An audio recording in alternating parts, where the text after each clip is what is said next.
My name is Ron Oskar. I served in South Vietnam from July 1969 to July 1970, and I left the service as a Sergeant E5. When we crossed over the bridge to begin a convoy, on the far side of that bridge, we call it Never Never Land. We never knew what was going to happen to us once we got over there, once the convoy began. The bridge was significant because at the end of the convoy, when we got back and we saw the bridge within sight of that bridge, we knew that we were safe, closer to relative safety. You're never safe anywhere in Vietnam. But the opportunity to be ambushed was far less on the other side of that bridge. We felt safer in here than we did on the road, and it wasn't safe here either.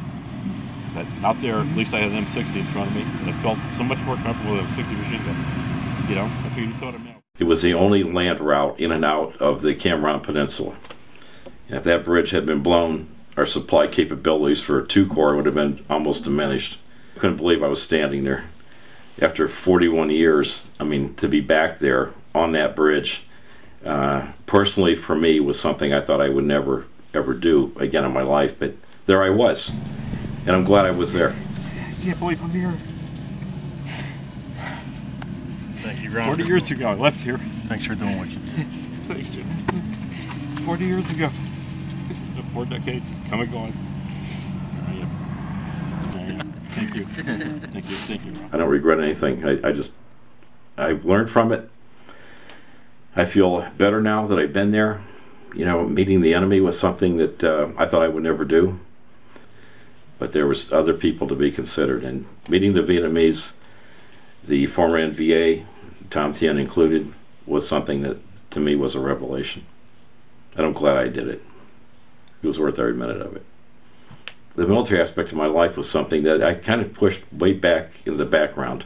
You know, now I'm focusing on it. Now it's coming to the forefront. After 40 years of lying dormant, you know, the doors have been opened now, and I'm spending more time reflecting on what happened during those 3 years in the military for me, in the U.S. Army. It's been very therapeutic for me. Right now, I think since I came back from that trip, okay, I feel more at ease now. I have more peace of mind about what happened in Vietnam. I've seen the country, how it's progressed in the 40 years since I left. The cities have grown greatly. You know, and now we're looking at the 3rd and 4th generation of youngsters coming up. The school at Tam Key that we visited, for example, to me was just a wonderful experience. And, you know, it's like you're going back in time and you're seeing how they healed from the war. And their saying is, I think, very much apropos, the war is over, it's in the past, let's leave it there. And that's now my motto now.